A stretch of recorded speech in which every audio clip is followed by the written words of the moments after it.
Since ito po ay very basic, we will just have, pag natapos ng ating program, we will just have itong objective na you participants can be able to explain some of the process. Mga Filipinos, they are fond of reading yung acronyms. Ngayon, some of the countries, medyo ginaya na rin nila yung mga Filipinos. So ang process natin is shielded metal arc welding.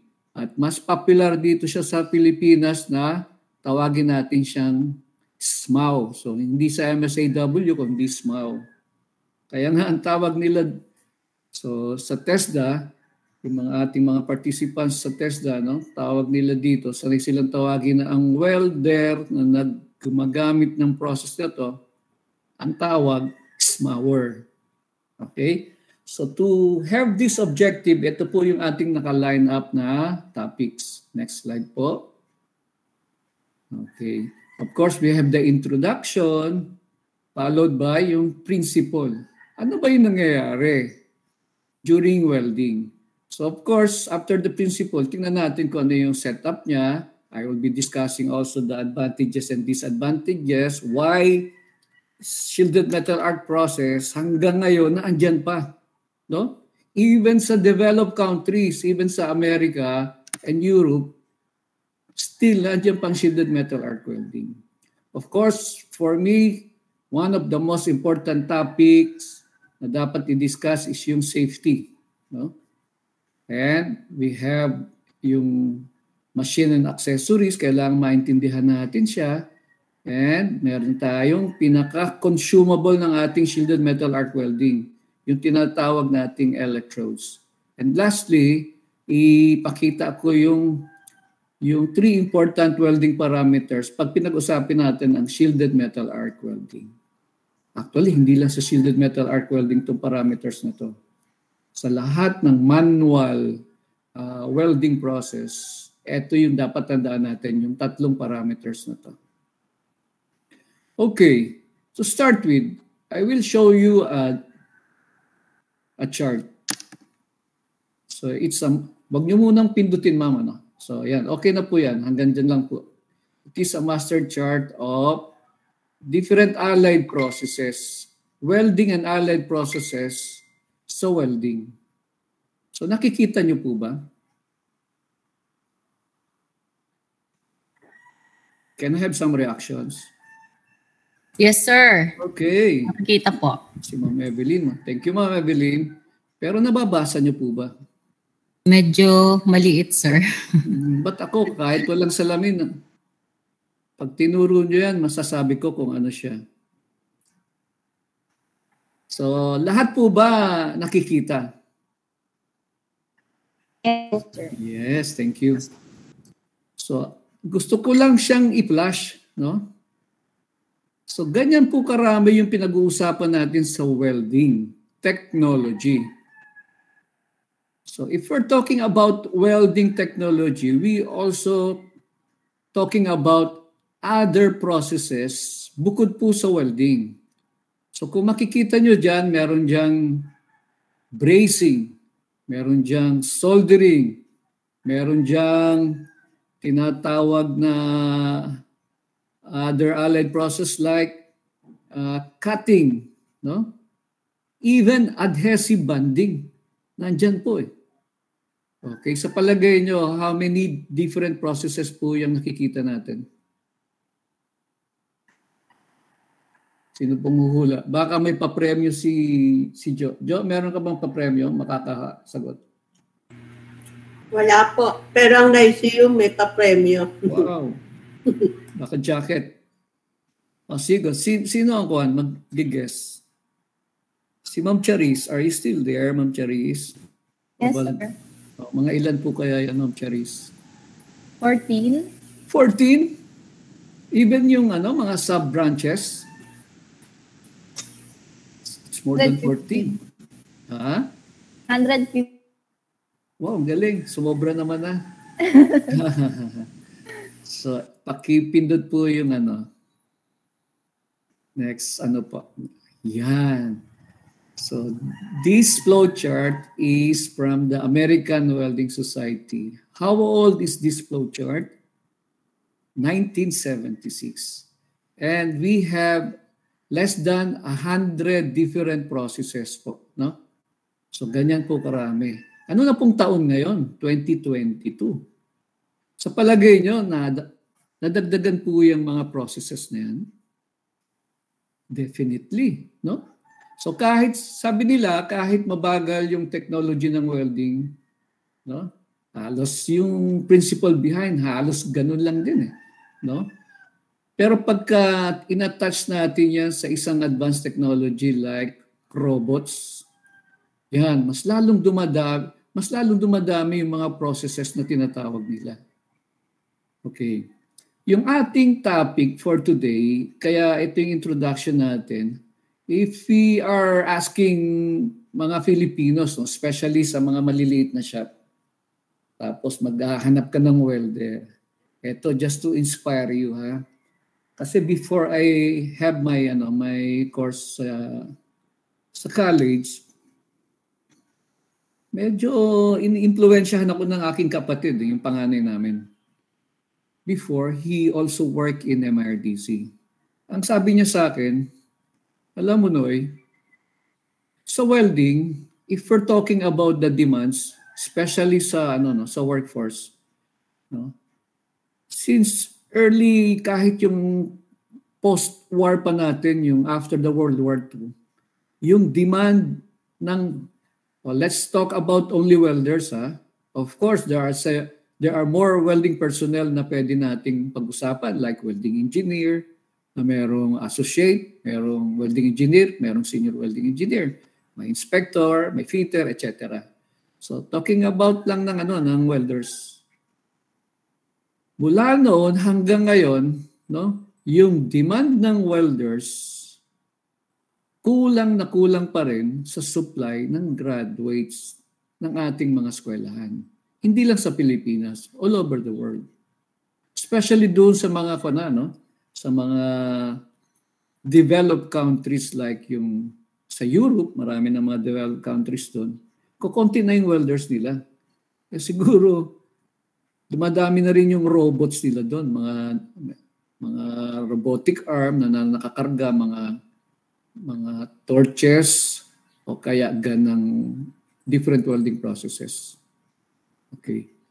So sabi nga, gusto kong ma-appreciate ito, especially nung ating mga guys, mga ating estudyante from the high school, no? So kung gusto nyo mag-specialize sa welding, so hindi po tayo nagkakamali kasi napakarami pong demands pagdating po sa trabaho, pagdating natin sa welding. Okay, going back po sa ating topic.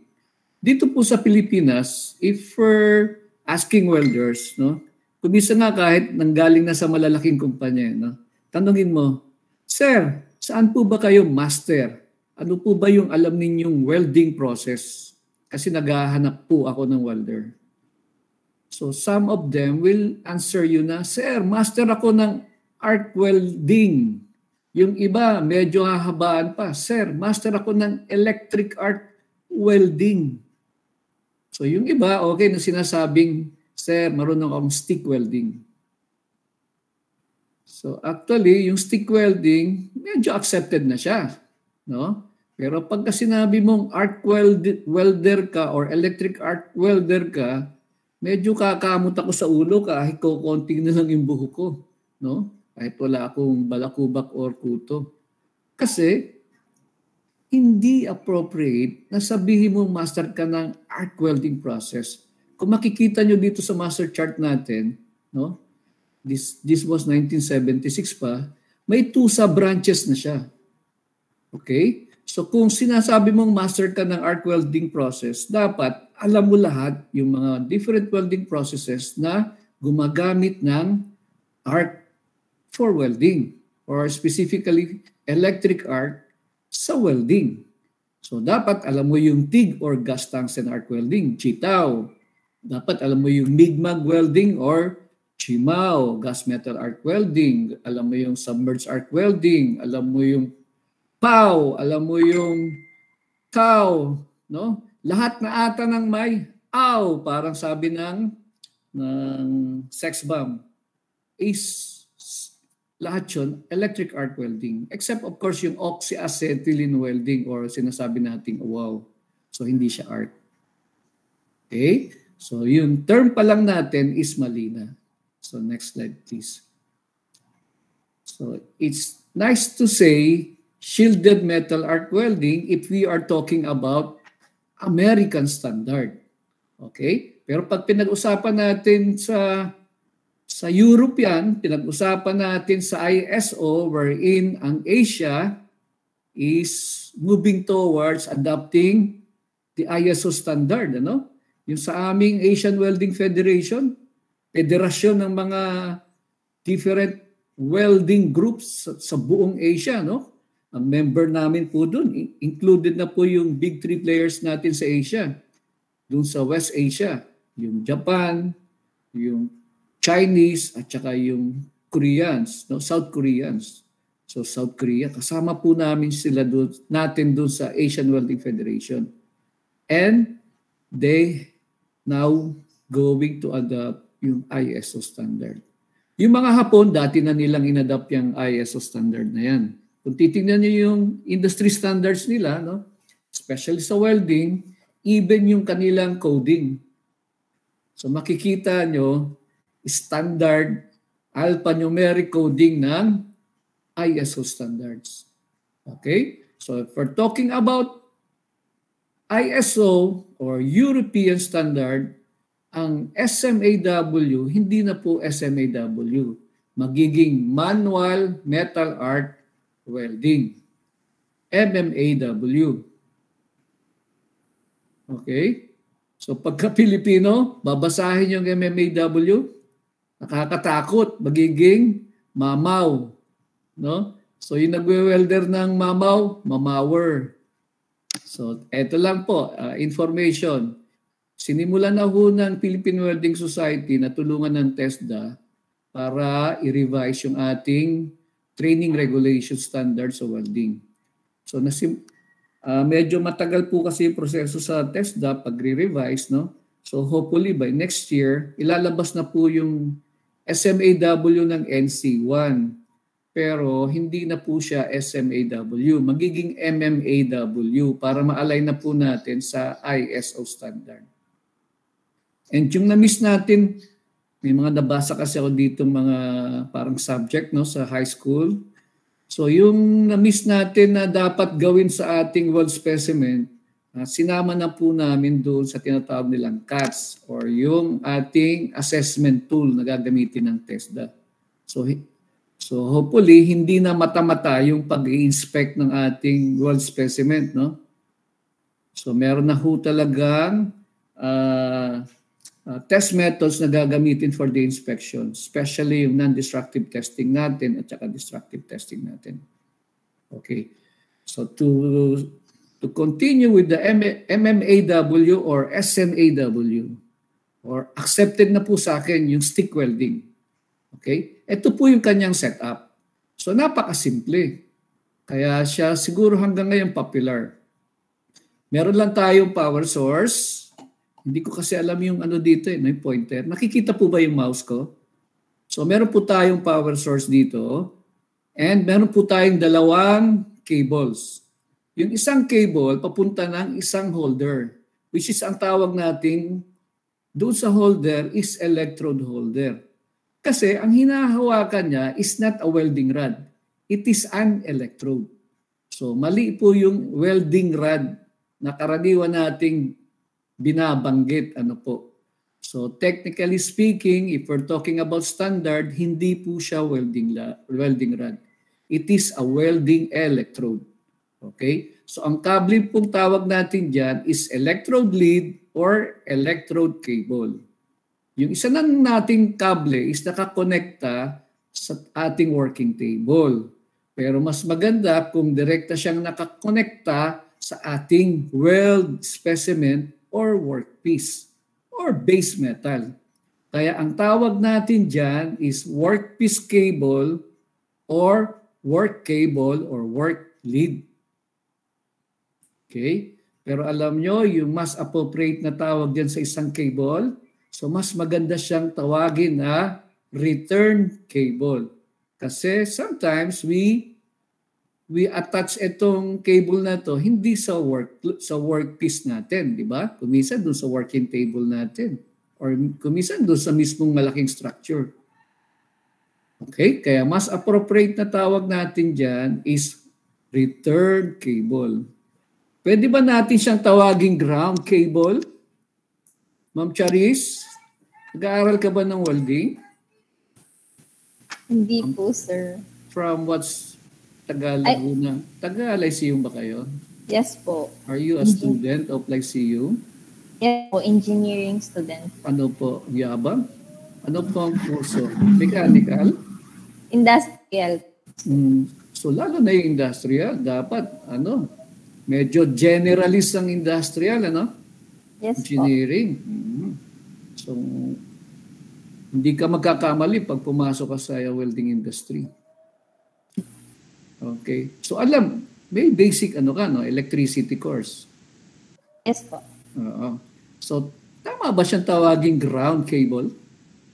Ano ba yung purpose ng ground? Pasensya na kung nagre-review tayo ng very, very basic, elementary. Tama ba? Appropriate ba na tawagin siyang ground cable? Pag sinabi ba natin ground, ano bang naiisip natin?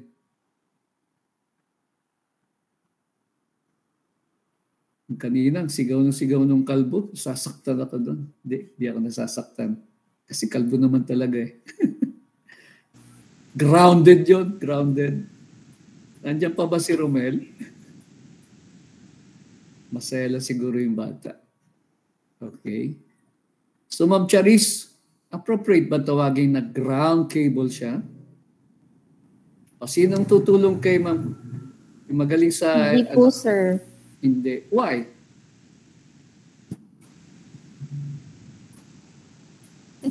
Hula ko lang po yun. Sige. Yung yes or no, hindi. Oo. Kasi siguro yung tingnan nyo yung pinakasimpleng example dito is yung sa kotse. Yung isang linya nun ng terminal ng ating baterya, nakakonekta siya sa body ng ating sasakyan. Kaya kung magpapailaw ka ng headlight, ng signal light, yung isa nakakabit, pwede mo nang i-attach doon sa body ng sasakyan. Tapos yung isang linya, yun ay sa pole ng isang baterya naman. So yung pwede natin siyang tawaging ground. Pero most of the time, pag sinabi natin ground, ang laging pumapasok agad sa isip ko is safety. Para kung magkaroon ng problema doon sa ating circuit, normally, yung ating ground, kinakabit natin sa lupa.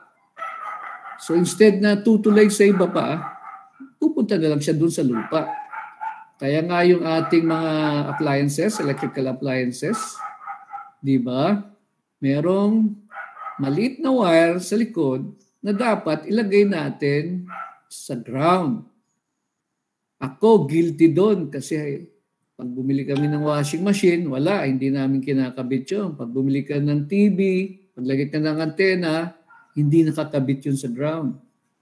Okay? So, mas appropriate na tawagin natin siyang return cable. Sometimes, okay yung ground. Pero not always na ground line siya or ground cable siya. Okay? Kaya sanayin na natin ang sarili natin, lalo na kung magtatrabaho na tayo sa industriya, na ang tawag natin dyan is return cable or return lead. Okay. Tingnan natin yung principle behind. Ano ba yung nangyayari during welding ng SMAW? Siguro para malaman natin yan, ima-magnify natin, tingnan nyo yung mouse ko, kung ano yung nangyayari between the electrode and our base material. Yung material natin na pagdudugtungin. Next slide po. Okay. Ito po yung nangyayari. Okay. Sa shielded metal arc welding, gumagamit po tayo ng electrodes. Bakit electrode? Kasi kailangan natin ng electric arc.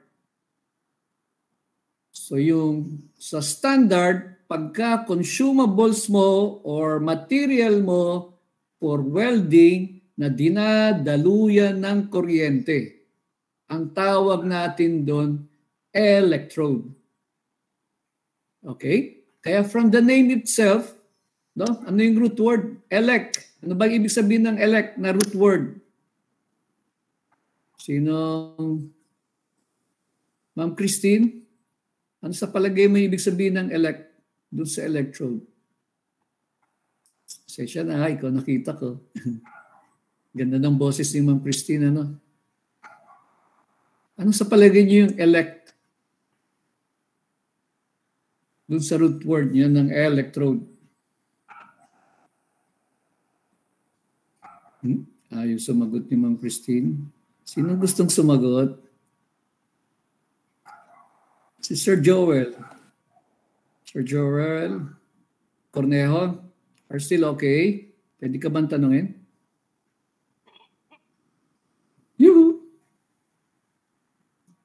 Taga-LPU ka, Sir Joel?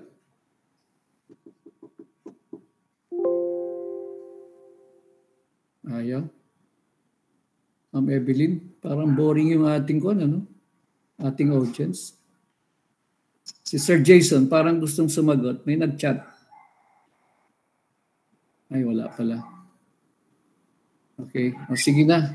Ibig sabihin nun, sino bang presidente niya? Election. No? Pero hindi po yun. Joke yun. Electricity. Electron. Electric. So meaning, dinadaluyan ng kuryente dapat.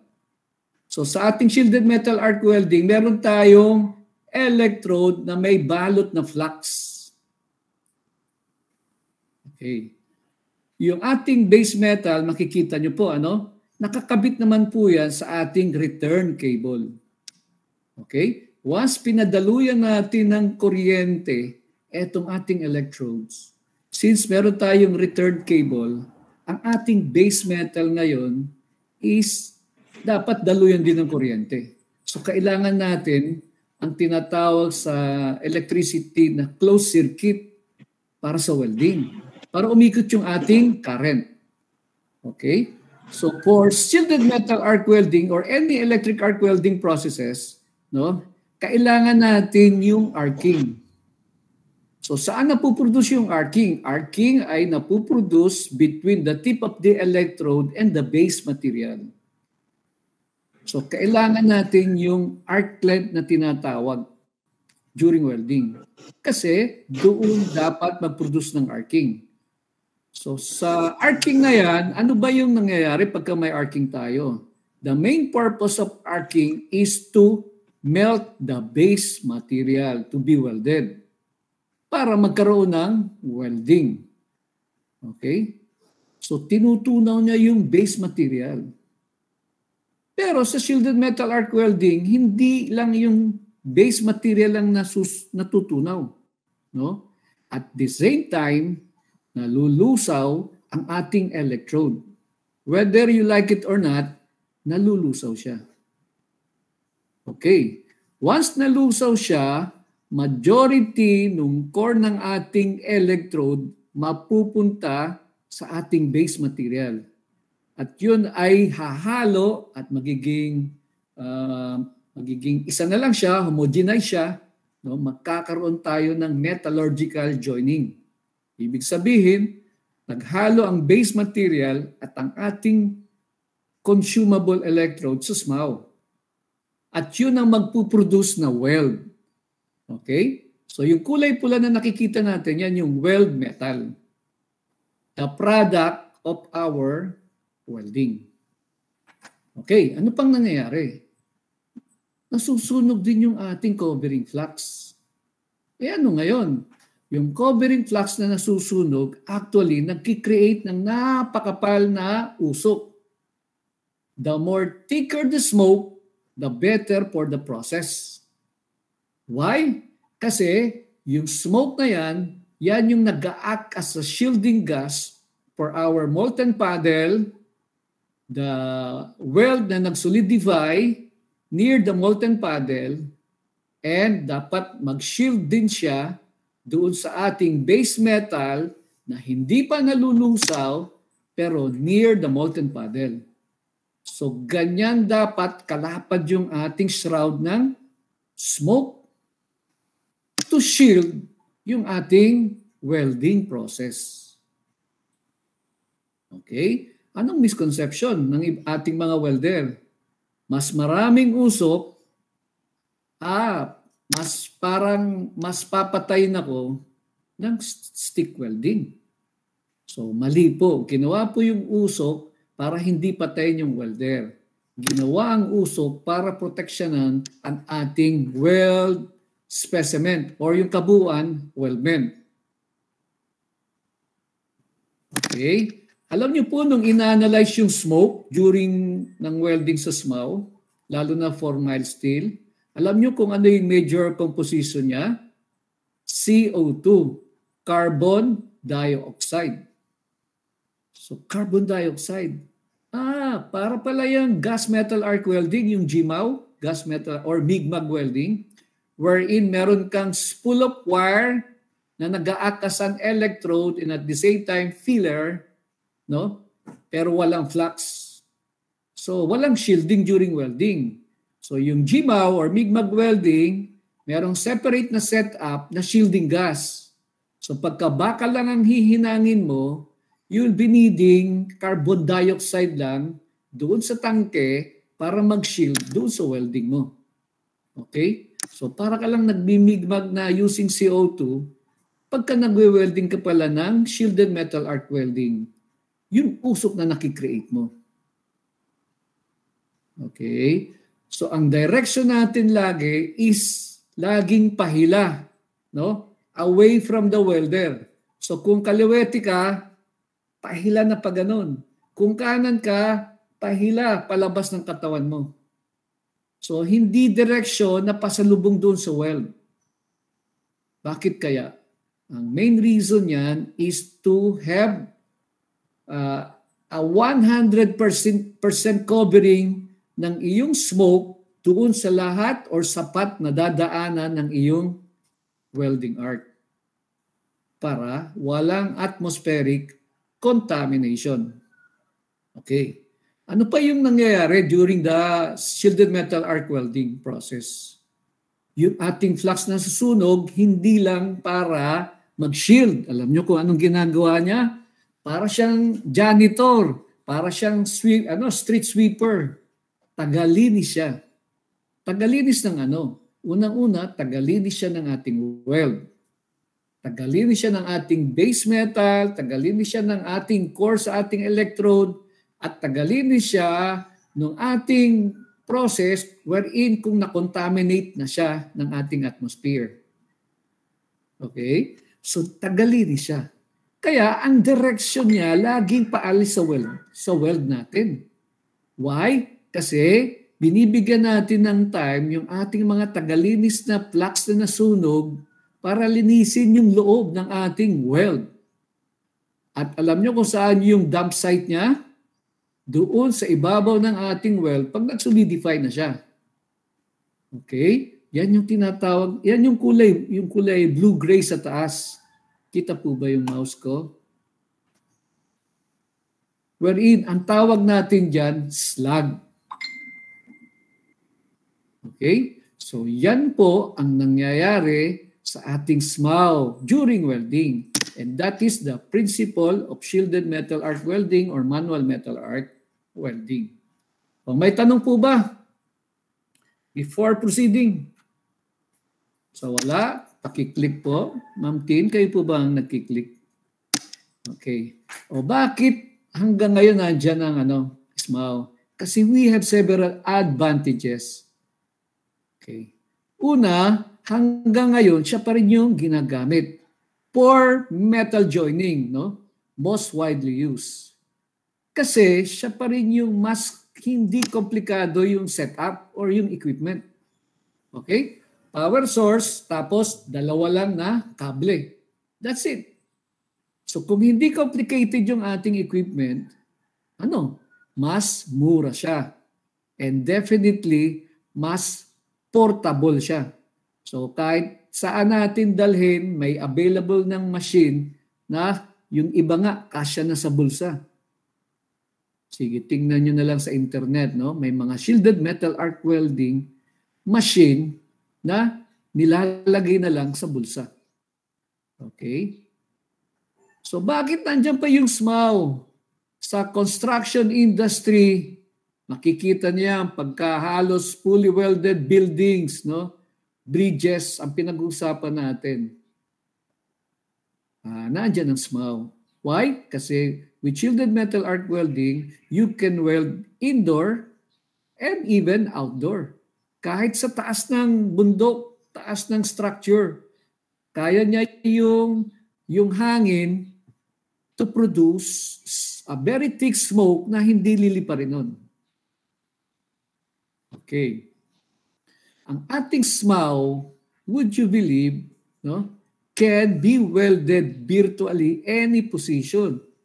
So, overhead, flat, vertical, horizontal, no, slanting, nakahiga, nakatuwad, pabaliktad. So, pwede kang mag-welding ng kahit anong position. Sige, pakipindot po, ma'am. Of course, marami pang iba, no?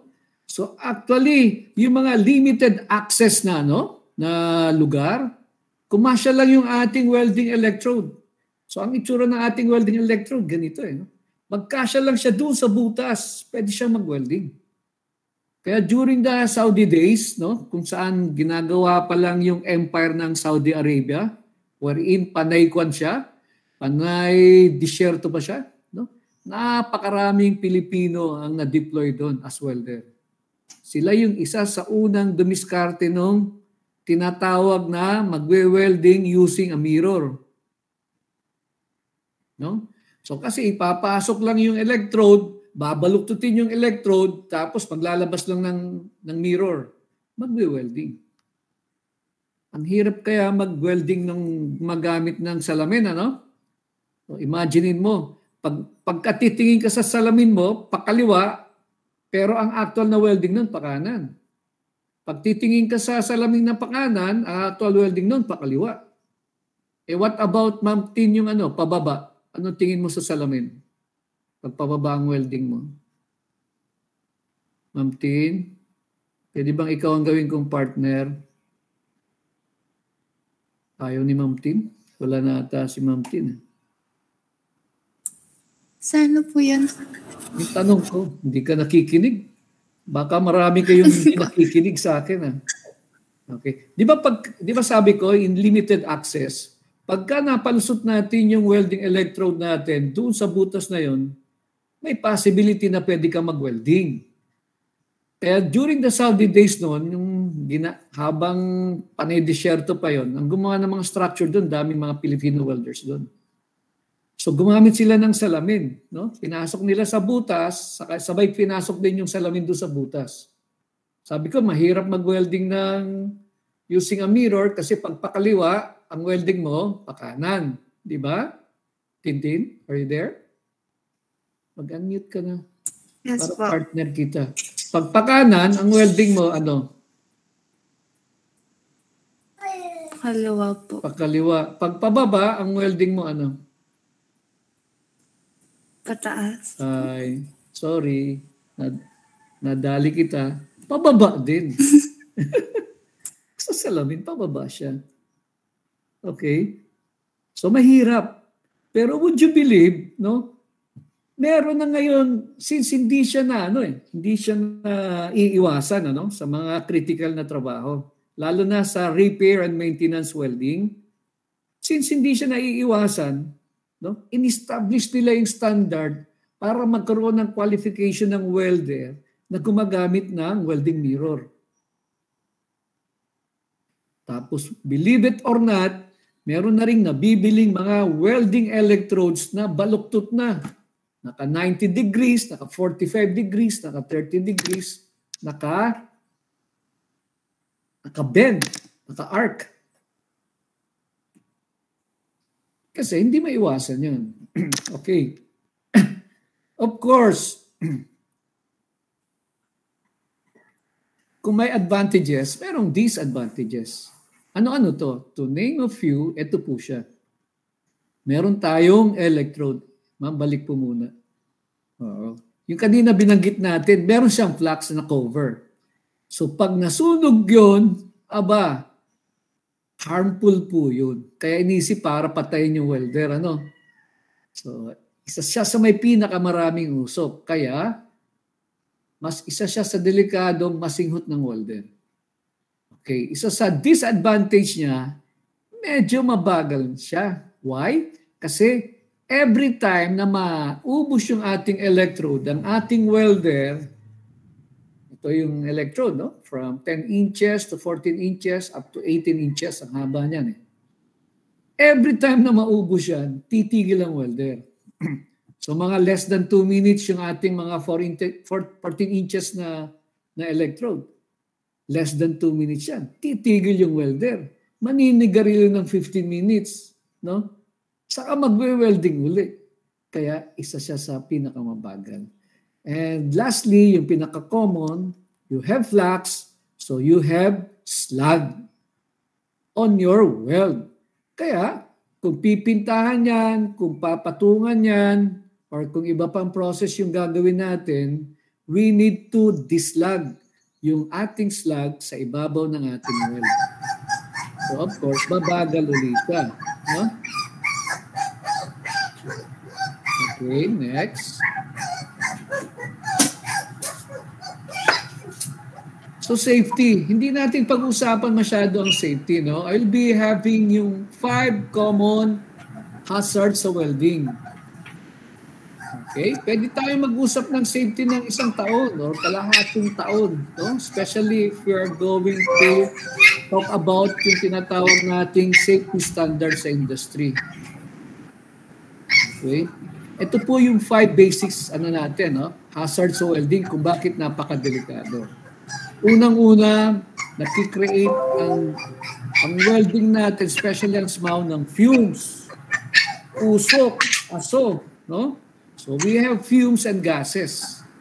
Take note, lahat ng pwedeng singhutin sa welding process habang nagwe-welding ka, masama sa tao.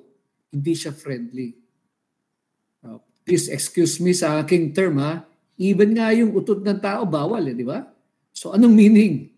Polluted air, masama. What more kung toxic air or toxic fumes yung pinag-uusapan natin? Alam naman natin na pagka nag-welding ka ng metal, magkakaroon siya ng mga metal oxides. No? Yung iba doon, heavy metals pa. Kaya karaniwang sakit ng welder or mga personnel na nagtatrabaho sa welding, ang unang sakit niyan, baga. May COVID-19 pa. Good luck na lang sa atin. Okay. Pangalawa, merong tinatawag na fire hazards. Ang daming pwedeng panggalingan ng apoy. Okay? Lalo na sa SMAW, merong spatter. Yung tumatalsik-talsik na bilog-bilog during welding.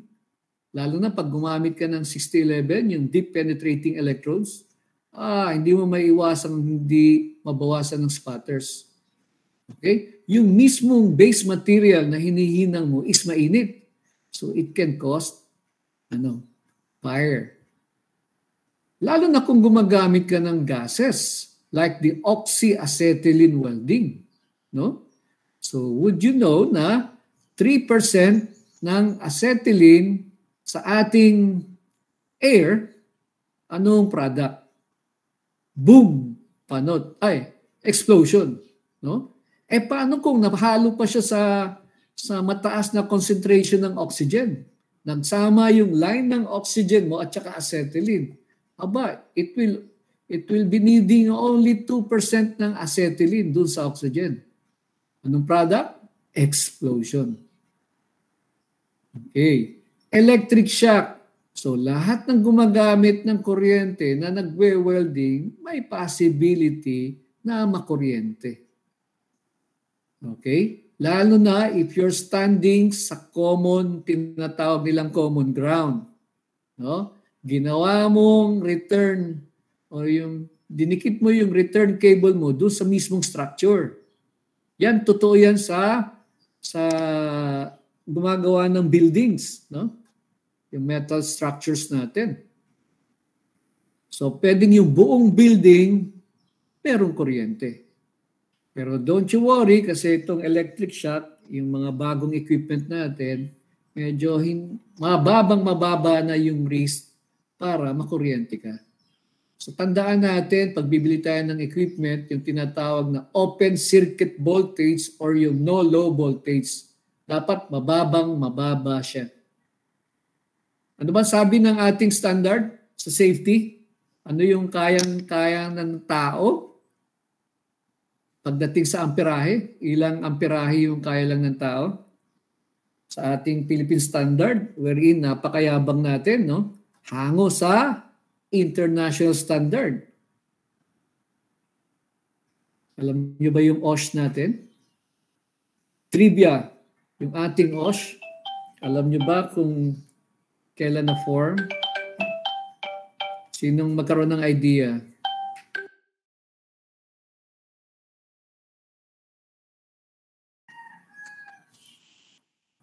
Sa Asia, sa buong Asia, isa tayo sa mga unang nag-establish ng safety standards natin. Occupational safety and health hazards of our health standards, no? And yung una niyan, yung DOLE gumawa niyan, no? That was 1978. Pero ngayon, ano nang ginagawa ng ating standard? Adapt na lang ng adapt, patong na lang ng patong ng standard. Hindi na tayo halos nag-i-establish ng standard. Okay? So, trivia yan. So, electric shock. Radiation. Aba, ano ba yung radiation? Yan ang number one culprit kung bakit sumasakit yung mata ng welder or ng tao na malapit sa nagwe-welding. Radiation.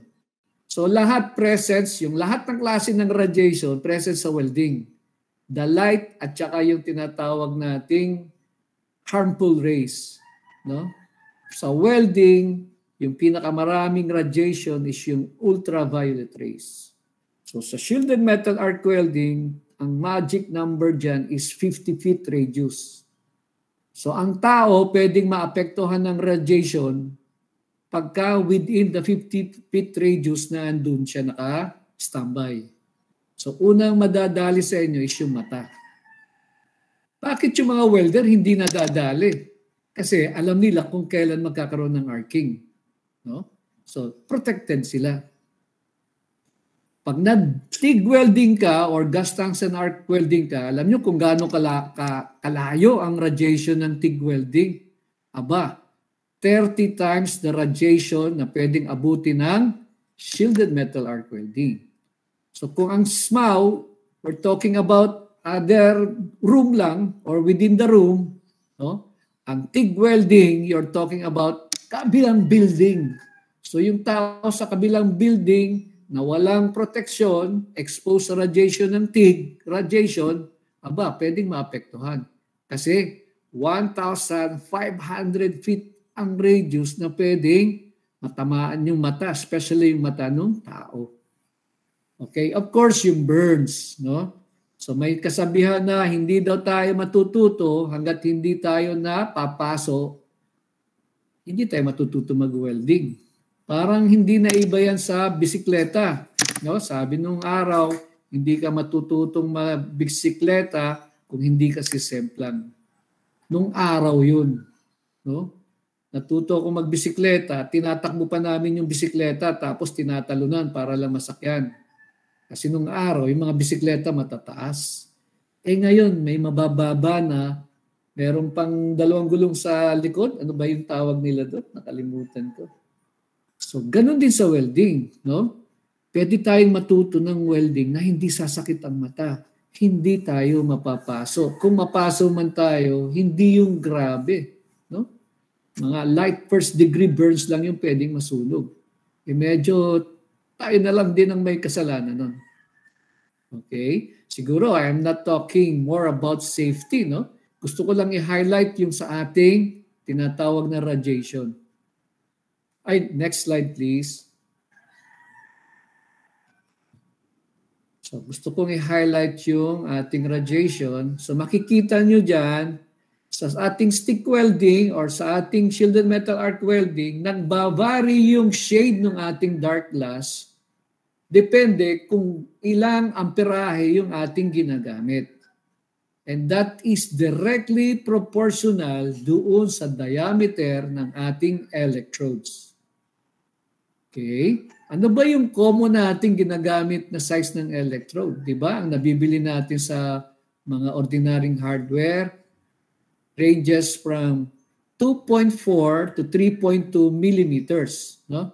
Mga 3/32 to 1/8 inch diameter na electrode. Ito nakikita nyo, dalawa yung sinasabi dito. May sinasabi, ang OSHA ng Amerikano, pwede daw gamitin minimum yung number 8. Pero pag kinausap mo yung ANSI, American National Standard Institute, at saka American Welding Society, they recommend a higher grade of dark glass, number 10. Okay. Kung kayo ay nagtuturo ng welding, kung kayo ay welder, basta kung kayo ay magsasuggest kung ano yung numero na gagamitin natin ng shade ng glass sa ating dark glass, ano ang ating pagagamit sa ating estudyante, sa ating welder. Halimbawa, American Standard. Ano ang i-recommend nyo? Tin, anong re-recommend mo, Tim?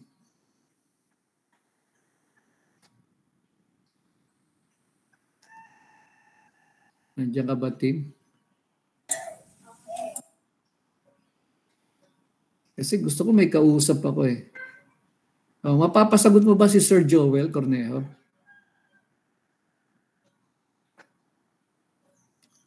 Okay. Kami sa Philippine Welding Society, sa MIRDC, ang tinuturo namin yung standard. Ay, Joel, anong i-recommend mo? Given tong table na to. Good morning po. Good morning. IE ka rin? Student? IE po, opo sir. Faculty po. Faculty? Yes sir. Anong Hi, good morning sir. Nagtuturo ka rin ba ng welding? Wala ba kayong laboratory ng welding? Wala po. Sa industrial process po ata ang welding. Pero alam nyo, share ko lang po, yung mga late 90s namin tsaka early 2000 namin. Alam mo yung aming suki sa aming package program sa welding, students from De La Salle University at tsaka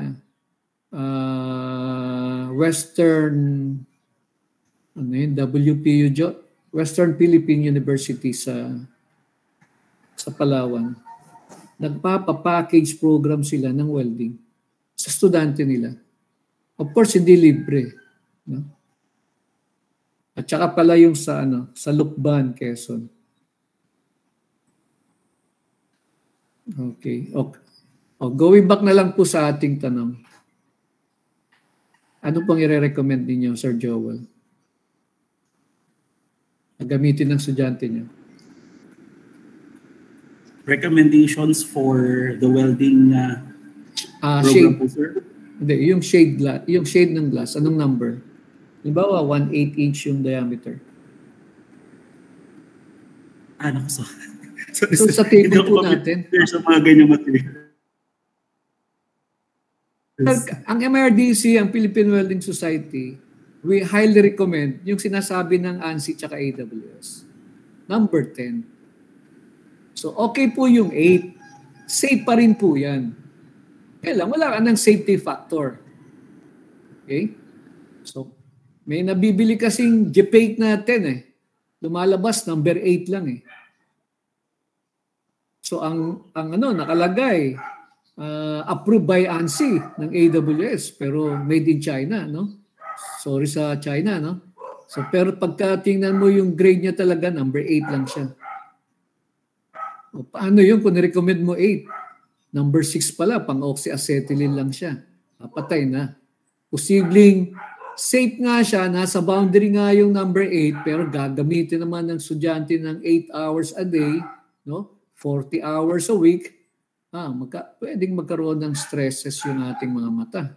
Pwedeng masira yung mga mata ng ating trabahante or ating welders. Okay, kaya we recommend yung mas higher grade, yung number 10. Para merong pang safety factor. Okay, o next slide po. Naiinip na ba kayo? Okay, just for fun, para medyo break, no? So, noong 1998, may mga lumalabas na ganito klase ng welding mask, no? May molde. Black skull, meron pong burning skull, meron pong skeleton. Ang pinakamaraming pwede natin gamitin dito, yung medyo kamukha natin. Ito pong last. Pakipindot pa po. Joke lang to, ha? Gorilla. Sabi, Joel! Yes, sir. Tinaas yung maskara. Ibalik mo na. Mas gwapo ka pa. Sir Joel, joke lang yun, ha? Sir. So, ito. Would you believe, noong 1998 sa Germany yan, nagkakahalaga yan ng mga 60 to 80,000 kada isa. Hindi pa siya automatic, ha? Hindi pa automatic yung auto-darkening siya. Kasi patente. I can't imagine, sir. Ganun kamahal. No? Pero nowadays, pakibalik yung unang yung unang slide, yung kanina. Ayan, tingnan mo yung welding mask. Auto-darkening na yan, ano? Yung walang masyadong design na ganyan, no? Nagkakahalaga na lang ng mga 1,500 nowadays, pinakamababa. From almost 100,000, no? Kaya bumaba na siya ng ganyan. Okay, so importante sa welding yung tinatawag nating eye protections. Okay. Next slide. So, pwede na nating iwan ang ating topic sa safety, no? Let's now go doon sa ating topic, other topic natin. The machine and its accessories. Sige, ma'am. So, we have two types of current na ginagamit. The AC and the DC. Actually, tatlo po siya. Ang AC natin, isa lang, no? Ang DC natin, nahati sa dalawa. Direct current, straight polarity, and direct current, reverse polarity. So, yung tinatawag nating AC source, wherein ang output po, yung lumalabas sa ating cable is alternating current. Just like ito pong ating picture na to, no? Ito po yung tinatawag na mga transformer type. Yung mga labas ang bituka, yung walang mga housing, walang mga cover doon sa maliliit na shop nung araw, no? Those are transformer type. So, ang principle kasi ng welding, high voltage, ang papasok, ang working voltage ng welding is low voltage. Kaya yung 25 volts na setup sa welding, more than 300 to 500 amperes na yung kaya niyang i-produce. Okay? So ito po yung transformer type, AC power source.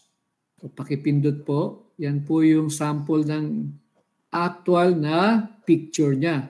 So pagka nagiging 300, 500 yan, medyo mas magastos siya kasi kailangan maging 3-phase pa yung ating source ng ating sasaksakan. Next is yung tinatawag nating DC type power source. So one good example ng ating DC ang output natin is yung mga rectifier type. Okay? So AC yung papasok, because of the diode from the windings, no, lalabas siya sa diode, nagiging DC na po yung ating lalabas na output. So yan po yung rectifier type. Pakikita po yung picture. It's almost the same as our AC. Kaya ho, yung ibang ating mga shop, merong AC-DC. So ang klase po ng equipment yan is transformer rectifier type. Kasi sa AC, maganda siyang panghinang sa aluminum, no? Sa aluminum. Kaya ilan nating makina, merong AC power source. Another example of a DC power source wherein ang output natin is DC, yung mga generator type. Okay, may generator ka, patatakbuhin natin, ang output niya is direct current. Okay, yung mga, next slide po, yung ginagamit po natin sa construction, yung DPWH natin, no? Yan po yung mga mobile type. So DC power source din po siya, may diesel engine ka, patatakbuhin yung generator, ang output niyan is direct current po. Okay, from mechanical energy to electrical energy. May mga bago ho tayong equipment nowadays na murang-mura na po ngayon. Pakipindot po. Ito po yung mga inverter type of equipment. No? Meron na, kung titignan yung diagram, meron na siyang circuit board. So may electronics na siya. Kaya ang winding niya, napakaliit na. Kung may time tayo mamaya, may video pa tayong ipapakita, no? Na isa sa dinevelop ng MRDC, yung small GTAW inverter type of welding machine na dinevelop ng MRDC. So ito na yung nabibili. Kag-google ko lang kagabi, no? May nagsasabi 1,500 na lang to. Napakaliit. For shielded metal arc welding. Okay. Next slide. And trivia sa jewelry making. Alam nyo yung pinanggagamit nila sa welding? Ang fuel water. Ang fuel water. Okay. Kanina, binanggit ko yung tinatawag nating polarity. Sa welding kasi, napaka-importanting malaman yung polarity. Lalo na kung gagamit tayo ng welding electrode sa SMAW. Kasi ang manufacturer or generically, merong compatible na klase ng kuryente na dapat gamitin. So yung unang-una natin is yung direct current straight polarity. So sa Amerikano, straight polarity. Sa Europe, sa ISO, ang term nila dyan is DCEN, direct current electrode negative. No? Pero kung magbabasa kayo ng mga updated standard ng American standards, no? Ini-introduce na rin nila yung term na DCEN. Okay? Ano yan? Ang ating electrode nakakabit sa negative polarity. Okay? Without the flux, ang kanyang appearance, ng kanyang penetration is malalim. Pero makitid yung ating weld. The next polarity is, next slide, direct current electrode positive. Sabi ng Amerikano, direct current reverse polarity. Pagpapalit mo lang yung kable. So this time, ang ating electrode ay nakakabit sa positive polarity. If we're going to use it in gas tungsten arc welding, ang generic na kanyang characteristics is very shallow at malapad ang kanyang weld. Opposite ng straight polarity. Okay? And last ng ating electrode na pwedeng gamitin is yung polarity ng AC. So tanong, meron bang polarity ang AC? Sir Joel, may polarity ba sa AC?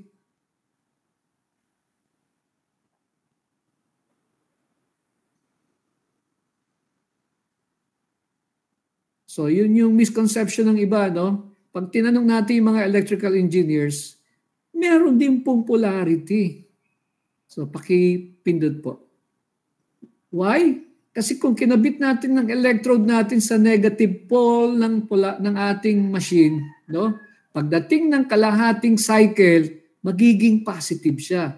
Pagdating na again ng kalahating cycle, magiging negative siya.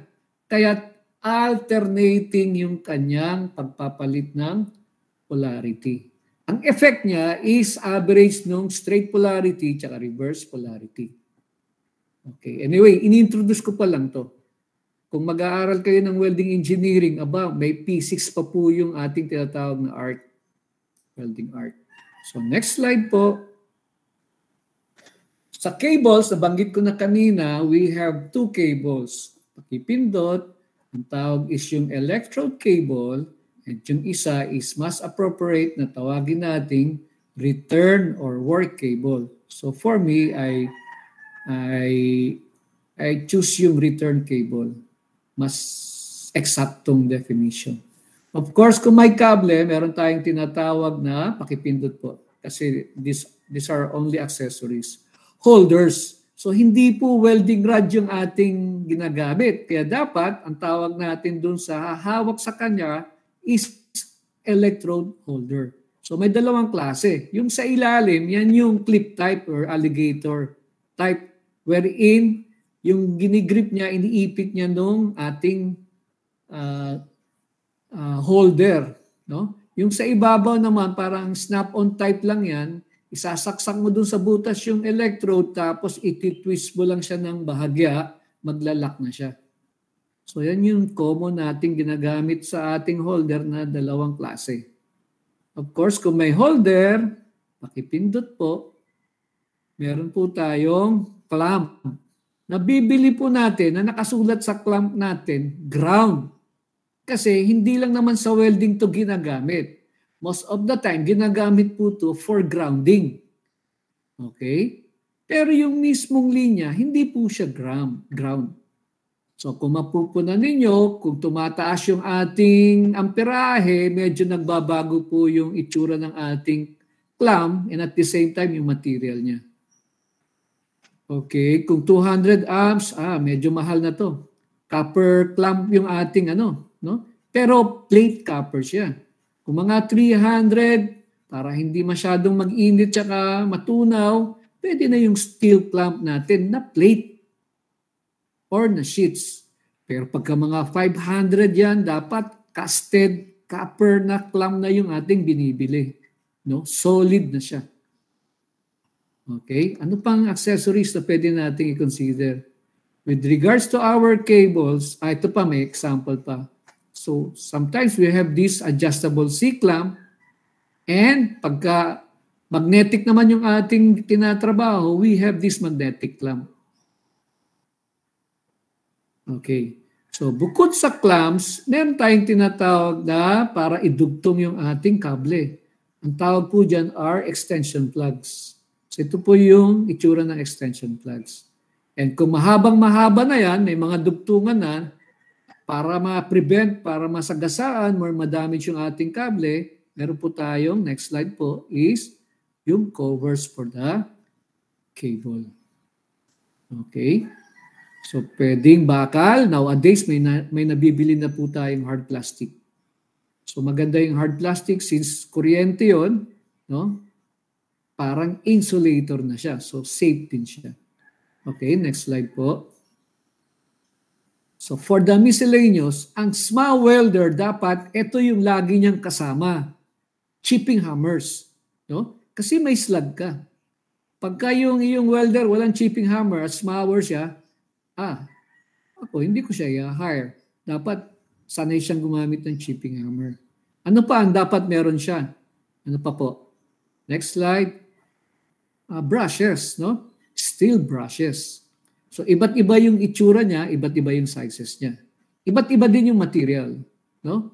So, kung naghihinang ka ng stainless steel, dapat stainless steel brush ang ginagamit natin. Naghihinang ka ng titanium, isa sa pwedeng bilhin natin yan, stainless steel brush din siya.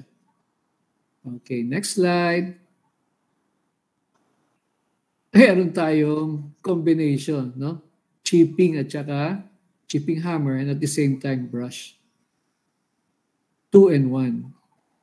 Pero dapat, next slide, hindi mawawala itong pang-grip natin sa ating base material. The tongs, at saka po next slide, and or the pliers. So yan po yung tatlong dapat na basic tools meron ang ating small welders. Okay, yan po ang miscellaneous accessories and machines. So we now go to next topic. Yung ating electrode. Okay, ito po yung itsura ng ating electrode. Varies from the different sizes, no? Different diameter, different haba. Kumisan, iba't iba yung kulay kasi iba't iba po yung fluxes na nakabalot doon. Okay. Pakipindot po. So, normally, 14 inches up to 18 inches ang haba niyan. May mga special electrodes tayo na mas maliit pa sa 12 inches. No? 10 inches, meron hong nabibili tayo. Small welding electrodes. Okay. Ano po ba itong pakipindot po? Okay. Ano po ba itong ating electrode? Meron po siyang part. Yung tinatawag nating core wire, yun po yung loob. Yan po yung halimbawa, mild steel po yung loob niyan. Stainless steel, stainless po yung loob niyan. Then, covered siya ng coating. Yun po yung flux. And meron po siyang dapat nakasulat na coding doon sa halos dulo ng ating electrode. So, ang nakikita natin is an AWS classification number. Kuminsan, ang nakikita natin dyan, yung coding ng ating manufacturer. Diba? Kuminsan, nakasulat na dyan, WIP 11, WIP 10, WIP weld 13. So, gawa yan ng WIP weld. Okay. Sige po. Pakipindot.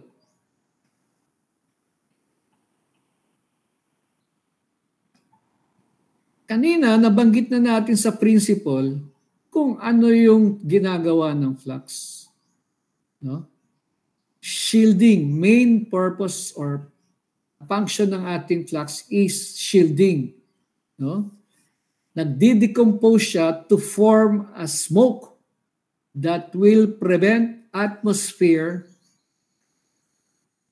na pumasok dun sa ating weld or welding. Okay? So nag-a-act siya as shielding gas. Tagalinis siya. So ang technical term dun sa tagalinis is deoxidation. Yung fluxing action niya na nire-remove niya yung oxygen and other atmospheric gases or elements na pumasok dun sa ating welding or present dun na sa ating hinihinan. Okay? Kung oxide siya, dini-deoxidize niya. Halimbawa, mild steel, of course, yung ating iron oxide, pwede niya nang i-convert into oxygen, no? Or, at saka yung iron. Kaya dini-deoxidize niya. Kaya walang problema pagka nagwe-welding tayo ng bakal na medyo may kalawang pagka-small ang ating process because of yung function ng ating flux. Pero sa TIG welding, hindi po pwede yan. Sa plasma, sa laser, medyo may effect po yung ating mga kalawang. Kasi wala silang flux. Okay. Ionizing effect. Ito naman po is tungkol sa ating arc. Isang purpose ng ating flux is to stabilize yung ating arcing. Kaya may nabibili tayong electrodes na parehas ang klase nila, mas mahal siya kaysa sa isa.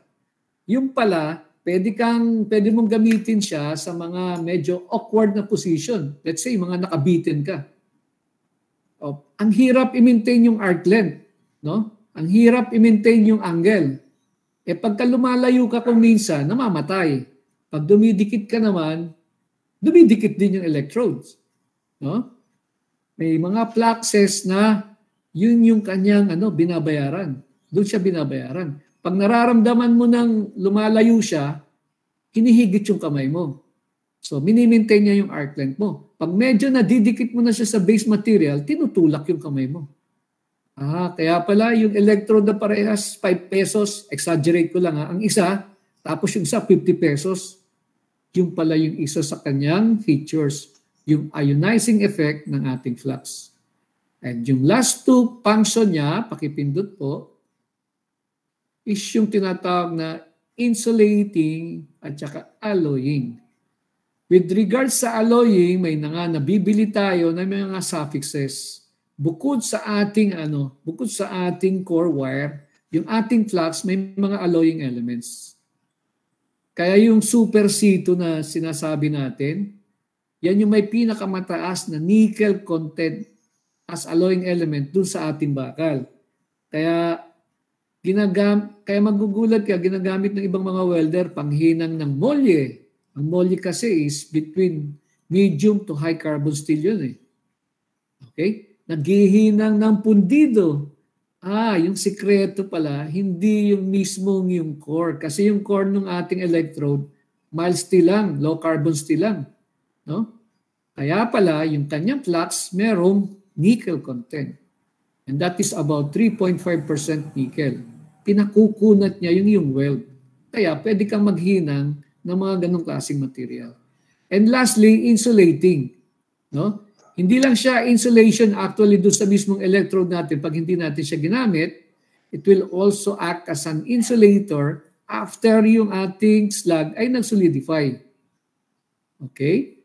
So habang naka-cover yan, actually kinokontrol niya yung cooling rate ng ating weld para hindi kagad lumamig. So kaya yung pag naghinang tayo ng 6-10, 6-11, deep penetrating yun no? Hindi mo siya mapapatanggal yung ating slag hanggat hindi lumalamig yung ating hinang. Pero pagka 60-13, 60-11, no? Lalo na yung 70-80 tsaka 60-13, lalo na yung 70-18, magugulat ka. Hindi mo pa siya tinitik-tik, automatic, nag-fill up siya. So, ganun din pag naghihinang tayo ng stainless steel. So, sino bang nag-weld na sa inyo ng stainless steel? Or shielded metal arc welding, no? So tingnan nyo, yung ating slag sa ating weld, automatic nag-fill off. Kung hindi man mag-fill off, pumuputok siya kasi ang stainless steel, gustong-gusto niyan, lumamig kagad. Okay? So that is our flux. Next slide po. So pag-aralan natin ang classification ng electrodes using the American Welding Society. Kasi pag nag-aaral tayo ng classification ng ISO at ng European Standard, mas magulo, mas maraming numero, mas maraming letra tayong makikita. Anyway, hanggang ngayon naman, dito tayo pamilyar sa ating American Standard na coming from the American Welding Society. So tingnan nyo, E6013. So we have 4-digit number plus yung E, letter E sa unang ng 4 na digit na number. No? So minsan, yung 4 na digit na yan, nagiging 5. So ito pa explanation yan. Yung letter E stands for electrode. Kaya mali na siya na welding rod. Hindi po welding rod ang tawag natin. No?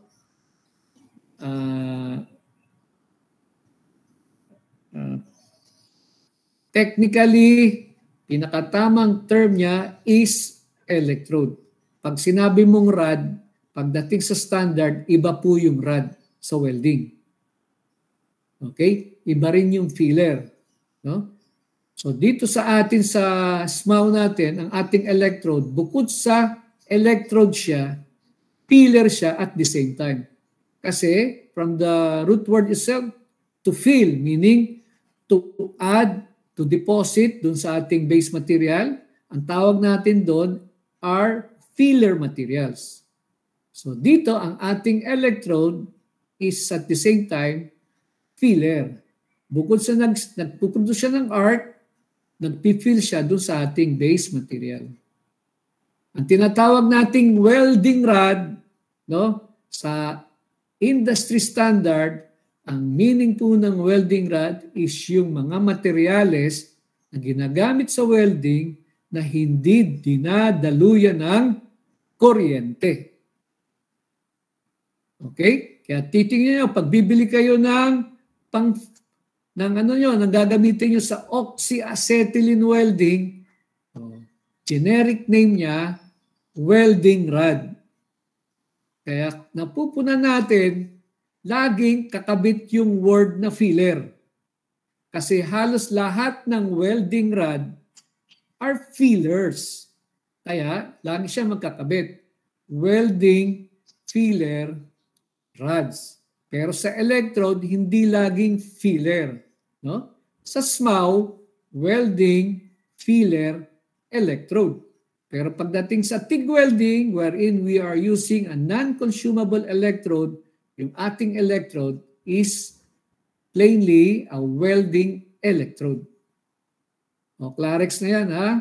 And then yung first 2 digits sa 4-digit electrode natin and the first 3 digits sa ating 5-digit electrode natin, yun po yung ating tensile strength in 1000 PSI. Okay? The minimum tensile strength. Okay? Yung 60-11, ang ibig sabihin yan, ang minimum tensile strength ng ating electrode is 60,000 pounds per square inch. So, napakakunat na pala siya. Anong ibig sabihin ng tensile strength?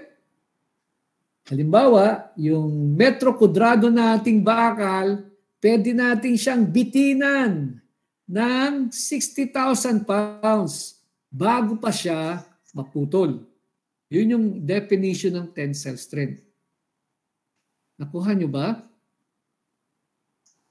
So yung sinasabi nyong ordinaryong electrode, yung kulay pula.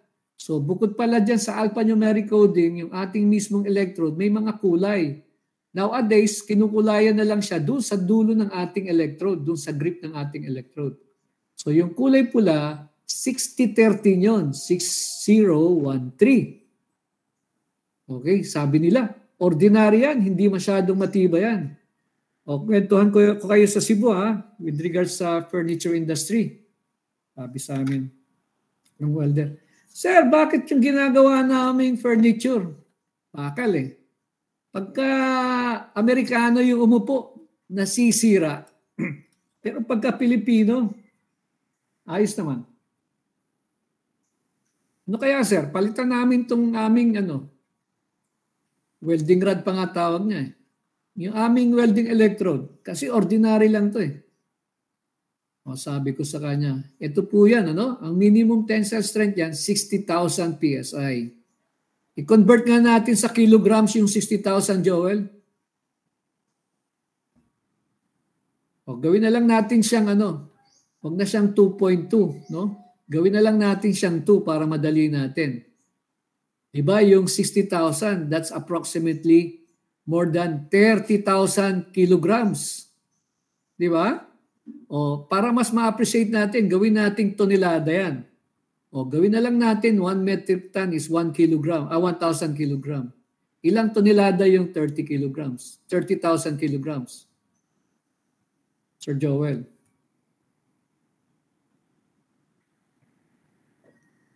30 tons. Diba? Ngayon, tanong ko sa inyo, gaano kabigat yung isang adult elephant? Sa India. Yan yung malalaki. Tsaka sa Africa. Sabihin mo na lang na 5 tons. No? So sabi ko, sir, 5 tons yan. Ang daming joints nung yung welded parts. No? Paupuin mo dyan yung 6 na elepante. Hindi dapat maghiwalay yung iyong weld. Mayuyupi lang siya. No? So, ganyan katibay yung ating ordinaryong welding electrode. Ngayon, binalik ko yung tanong. Sino kaya ang dapat palitan? Yung electrode? So, palagay nyo, ano yung dapat palitan? Di kamot yung ulo niya, sir, baka yung welder. So, anyway, yun yung electrode natin na ordinary. So next slide po. Andyan pa ba kayo?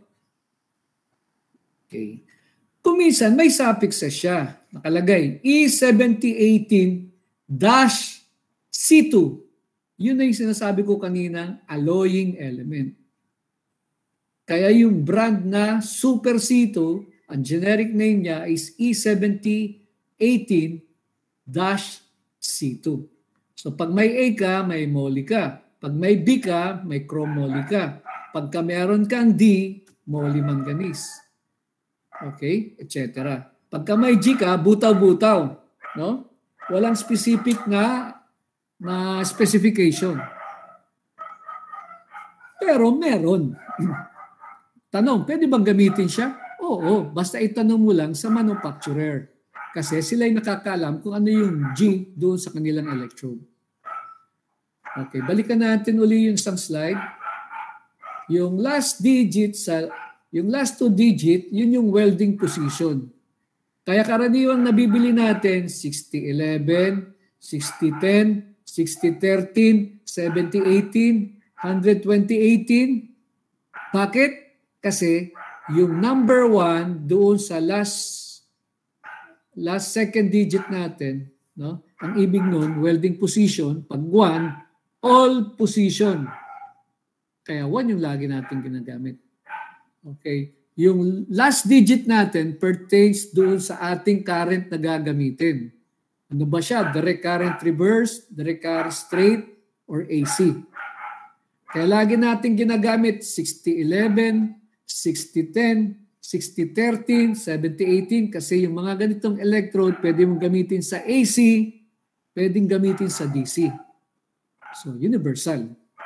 Okay? And indirectly, doon siya sa coating niya. Okay. So, next slide. Kaya binalik ko kasi yung coating ang susunod natin ipapakita. Next slide po. So, meron tayo basically 4 na klase ng coating. Yung rutile, ito yung tinatawag natin na ordinary. Napakataas niya sa silicone. Kaya napakadali niyang ihinan at maganda ang kanyang magiging resulta na weld. Makintab, kasing kintab ng ulo ko at mamuti-muti pa. Meron tayong tinatawag na basic wherein nakikita natin siya sa 7018. No? So basic ang type ng kanyang electrode na tawag nito, na coating. So why ginagamit natin siya doon sa high tensile strength? Because maganda siya doon sa mga tinatawag nating pyesa na nagka-crack, hindi doon sa weld, doon sa heat-affected zone ng ating welding. So, kung minsan, ang tawag nito, ito yung mayroong lime content. Next slide po. Yung cellulosic. Ito yung deep penetrating electrode. No? Napakalalim ng hukay niya pag meron tayong cellulosic type. Ito yung nasa 6010, nasa 6011. And meron tayong tinatawag na iron powder electrode. Ang 7080 natin is combination ng basic at saka iron powder electrode. Bukod sa may lime siya, meron pa siyang mga iron doon sa ating electrode, sa flux. No? Kaya mas mabilis yung kanyang deposition rate. Mas madali tayong makatapos ng ating hinang. Okay. Siguro, so much for the electrode. Let's now go doon sa ating susunod na slides. The parameters. Matatapos na po tayo. Okay. So, napaka-importante ng tinatawag na arc length. Ito po, rule of thumb. Okay? So, we have the electrode, we have the base material. No? Ang definition ng ating arc length is the distance between the tip of the electrode and the base metal. Pakipindot po. So yung kulay pula na yan yung tinatawag nating arc length. Rule of thumb, ang arc length is approximately equal to the diameter of the electrode. Kaya mahirap mag-welding. If we have a 1/8 inch diameter electrode, imagine niyo, the whole process na magwe-welding kayo, dapat i-maintain nyo more or less yung inyong arc length na 1/8 inch ang distansya. Okay. Second parameter are the angles. So sa welding, we have 2 kinds of angle. Yung unang tawag natin is yung work angle natin. Kung titingnan natin yung angle na to, yung side na to, no, sa gilid, dapat ang ating electrode perpendicular dun sa ating weld na mapuproduce. Ang tawag natin dyan is working angle or work angle. Siya yung nagdidikta ng straightness ng ating weld bead. Okay? And then yung last angle natin is yung tinatawag natin na travel angle. Pag tinignan naman natin yung kabilang side ng ating electrode. So 20 to 30, no? Merong ibang libro niyan hanggang 35. Yung ibang libro niyan, merong 15 to 30, 15 to 20, 35, 15 to 40. No? Ako personally, mini-maintain ko na lang yung more or less 30 degrees. Kasi nung ginagather ko yung mga angle ng recommended angle ng iba't ibang standard, pumapasok lagi yung 30 degrees. Kaya mahirap mag-welding. May arc length na, may angles pa. And lastly, yung tinatawag nating speed. So travel speed. Pagka nadali mo yung amperahe mo, pwedeng yung normal na speed lang siya. Pero pagka nagtingin ka ng amperahe, no? Nasa range din siya. May minimum, may maximum. Paano kung napunta ka doon sa maximum? So dapat mag-adjust ka ng speed mo. Okay? Kasi yung ginamit mong welding machine, walang fine variables, panay high-low lang. Dapat yung speed ng welder ang mag-a-adjust. Kasi hindi mo na ma-adjust yung amperahe.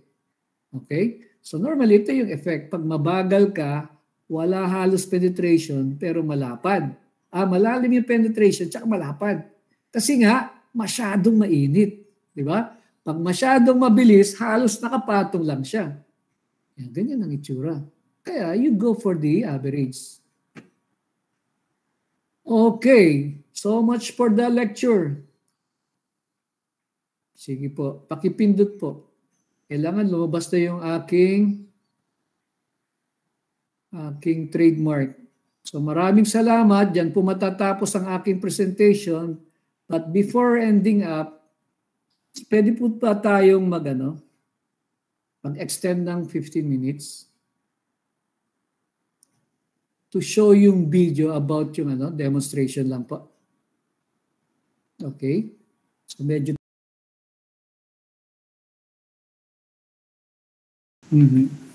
Okay. Ayan, yung may pa-premyo nga sila, Ray. What?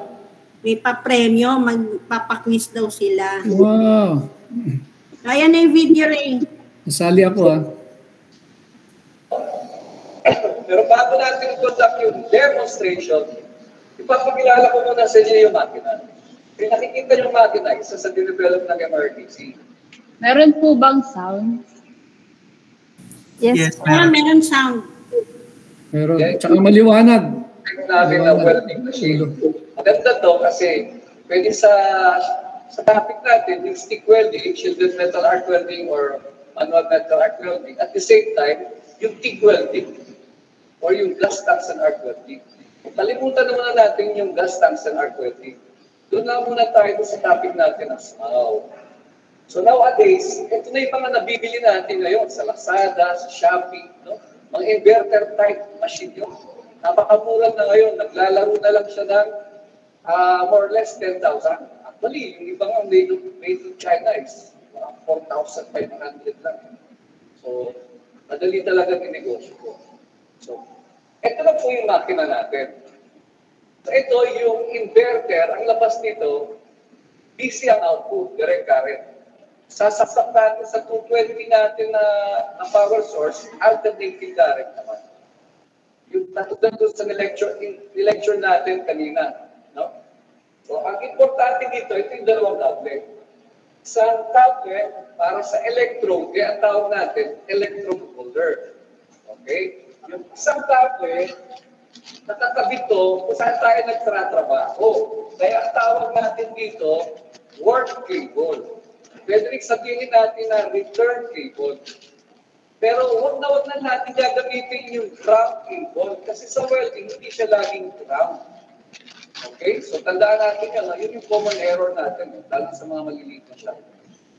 So return cable or work cable at saka electrode cable, wherein yung electrode holder, yung dun sa dulo. At pagka nag-stick tayo, ito yung consumable natin, yung electrode. Ito yung common error natin, na kung tawagin natin, welding rod. So, kung ngayon pinag-usapan tayo standard, mali na yung welding rod. Ang tawag natin dito, welding electrode. Okay? So, kaya tinawag natin siyang holder kasi dito natin kinakabit yung electrode natin. So, may mga slot siya rito. Kung ano gusto mong angle, kung saan ka komportable o kung saan mo gustong tirahin na posisyon, ma-adjust mo rito pa lang sa holder yung angle. Okay?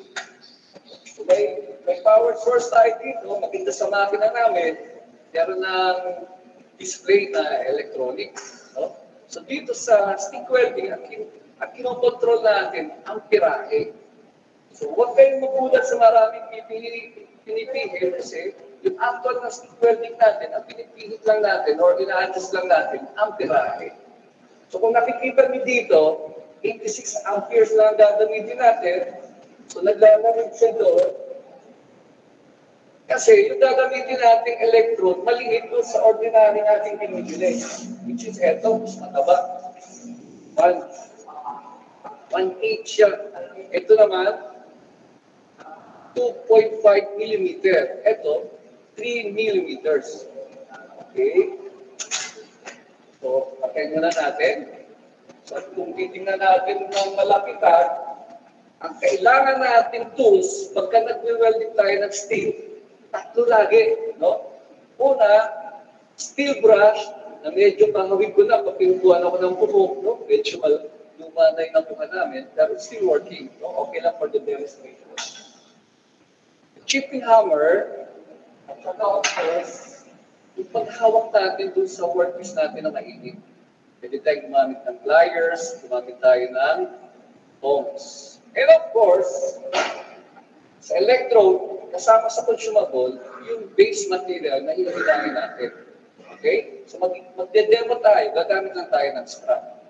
So yung mild steel or low carbon steel lang yung gagamitin natin for demonstration. Okay, let's proceed sa demonstration. Pagkatapos na pakilala natin ang makina. Before anything else, I'd like to bring my technical assistant, si Paring Ilo. Napakatagal na sa sila sa natin sa Paring. 30 years, no? Alas parehas pa lang natin natanda niya. So, i-demo niya yung paggamit ng smoke. Pero bago siya mag-demo, ito napaka-importante, safety.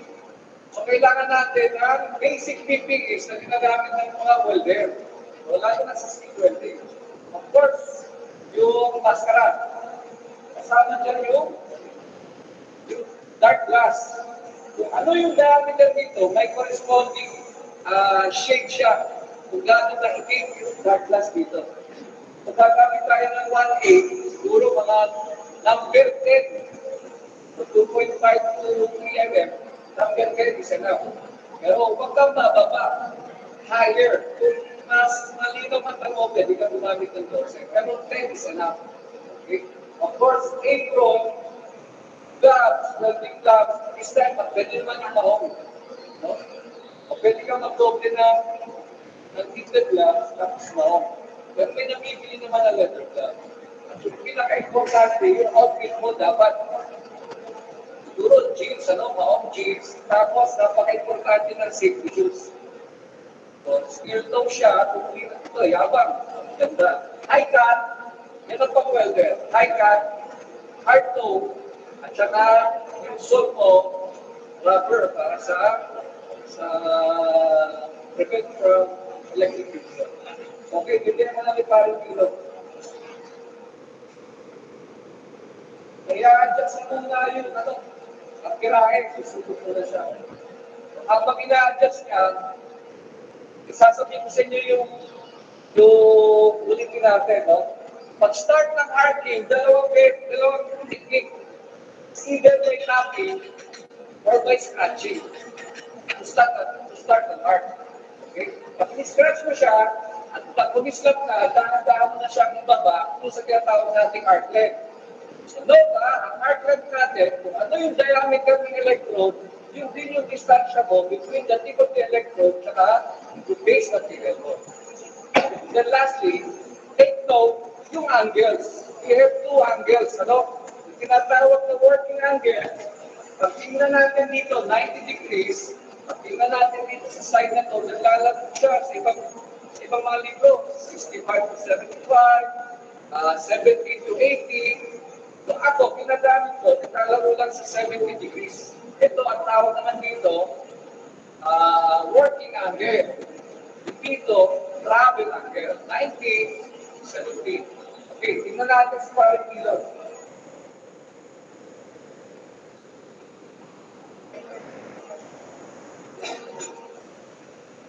Importante din pala yung maskara, no? So hindi ito pwede. Yung ginagamit ni Vilo ngayon is welding mask. So N95 po. N95 din yung ginagamit niya. Pero itong klaseng N95 for welding yung talaga. So yung meron, dapat meron din welding machine. Alam sa welding mask.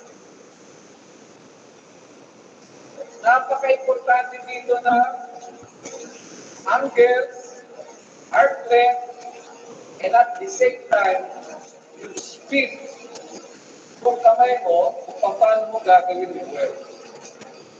And also observe by listening, yung tunog ng ating arcing. Tapos tayo. Ito yung gamit kayo na shipping number. Ito yung gamit na product.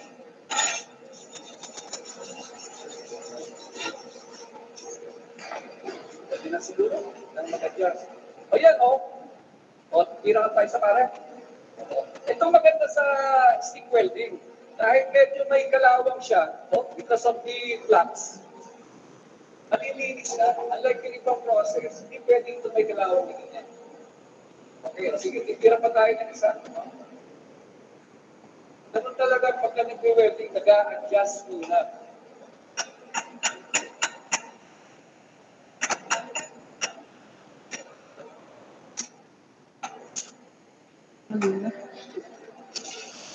Again, yung arc length is touched between the tip of the electrode and the base metal. Yung angle, working angle at saka travel angle. And lastly, yung speed ng welder. Yan, nag-adjust yung balik dito. At this time, para gumagawa siya ng mas malapad na weld. Which is, bagay na bagay dun sa size ng electrode niya.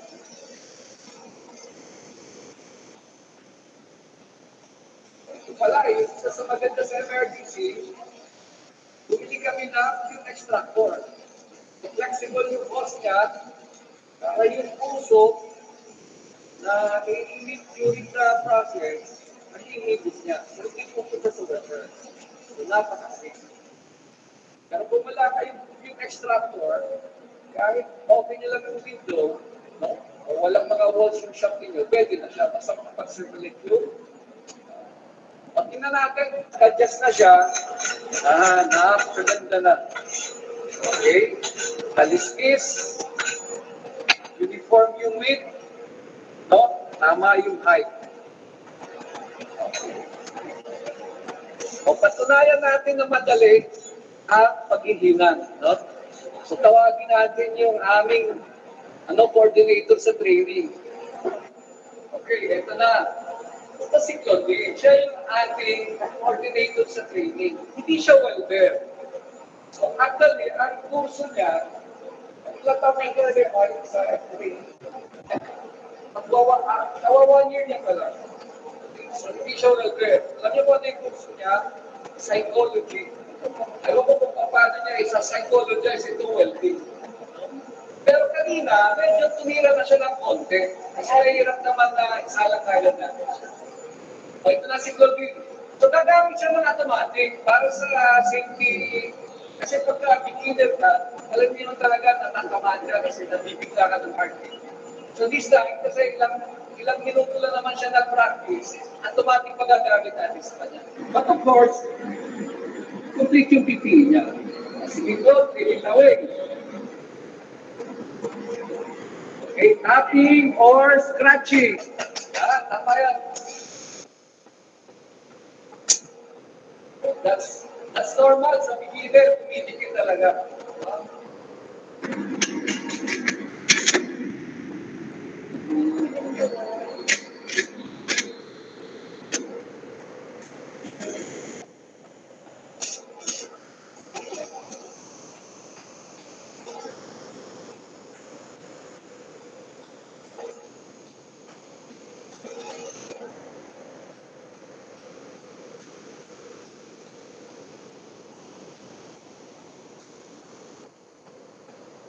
Tingnan natin, Lord.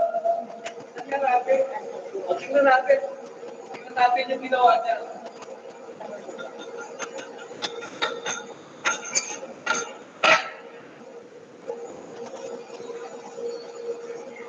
O, yung tulong, ganda. Yung tulong, ganda. Okay, close up natin ang pagkatapos. Tatabi natin kay Paring Milo. Sige, last na lang. So this time, gagawa si Claude na mas mahaba ka ba? Well,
Tapos na po yung ating sessions. Pasensya na, medyo nag-extend tayo. Pero gusto kasing pakita sa inyo yung video na ginawa namin. Yung po si Claudine, nandiyan siya sa ating panel ngayon.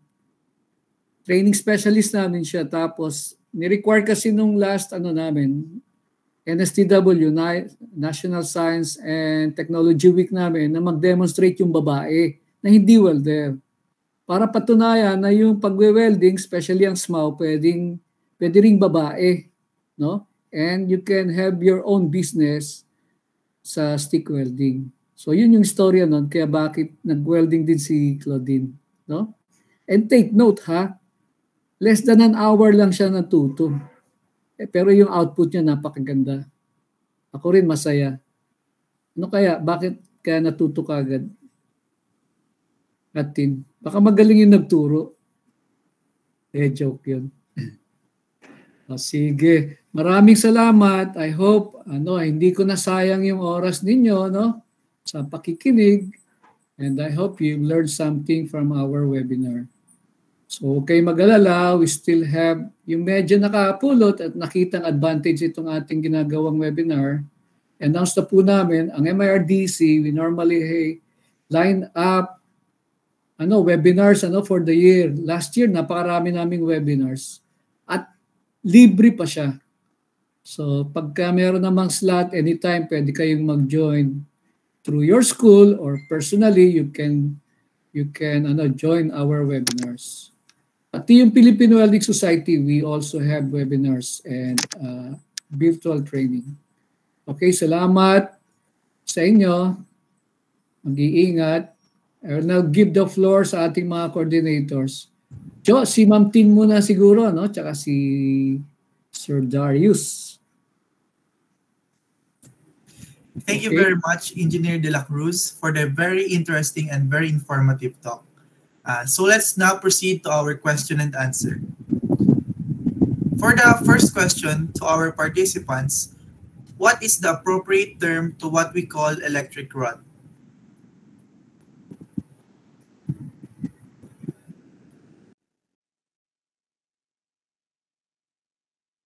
You can type your answer in our chat box.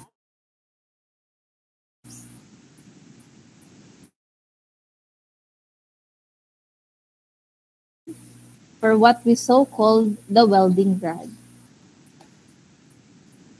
Mr. Jerwin Dinglasan, an answer. Sir, tama po ba yun? Electrode? Hindi lang 90% correct, 100% correct. Yes. Yay! Congratulations, Mr. Jerwin. Bigyan Please ng jacket. coordinate to Engineer Principe. And for the second question,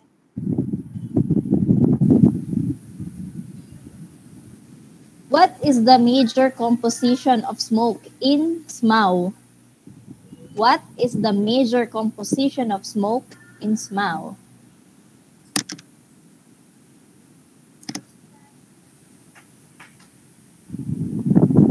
You can guess your answer. Type or unmute.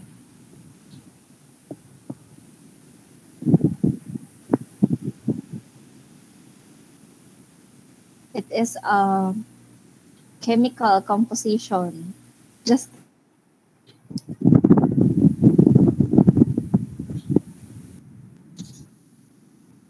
Ginagamit sa soft drinks.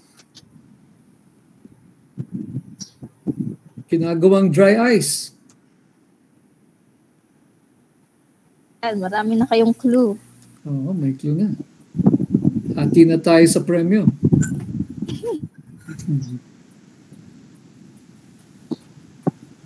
Any guess? O, may isa pang clue. Katunog dito. Yan. Sinisig ko kanina, kalbo.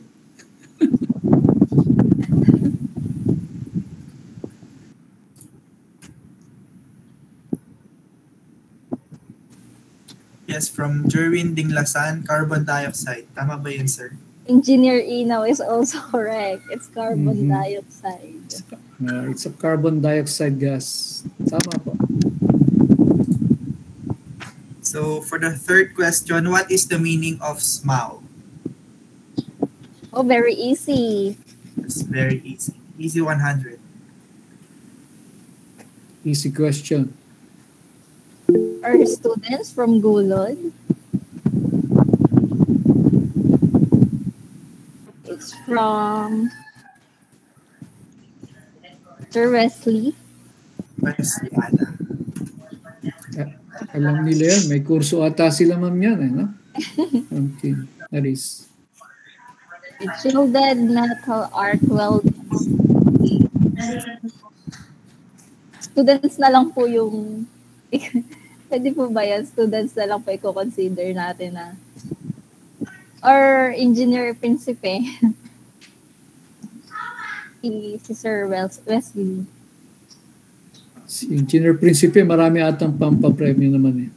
Kaya no problem. Sige po, consider natin si Sir Wesley. Ako mamimigay paracetamol.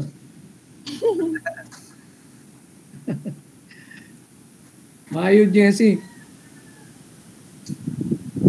The first winner is Jerwin, then the second is, do we need to consider Engineer Inaw?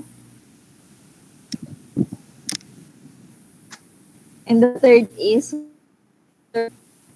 for the fourth question, what are the 5 basic hazards in SMAU?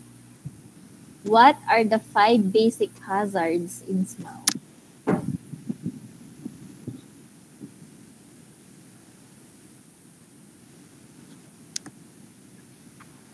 Parang 5,000 yan, mama. Kasi 5 ang answers eh.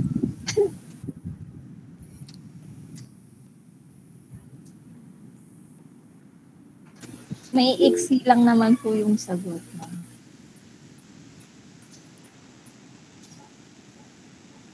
Meron ng radiation. First, can you complete all the 5 answers?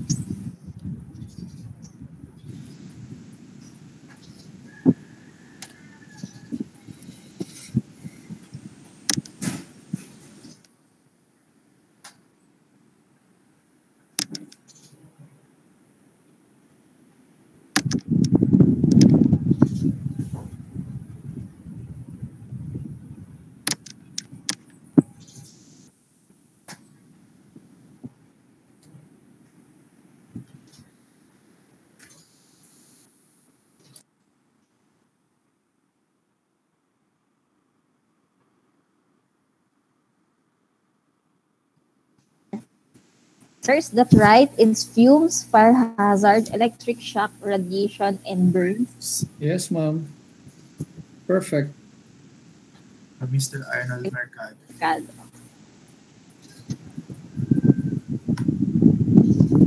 For the fifth question, what are the 5 functions of flux covering? What are the 5 functions of flux covering? Oh, difficult question. Malamang 10,000 yan.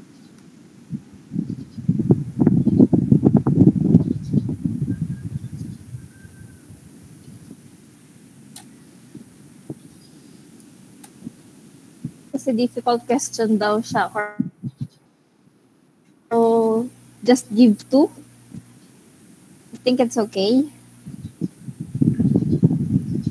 Oh, kasi yung present ko medyo technical pa nga yung term, no?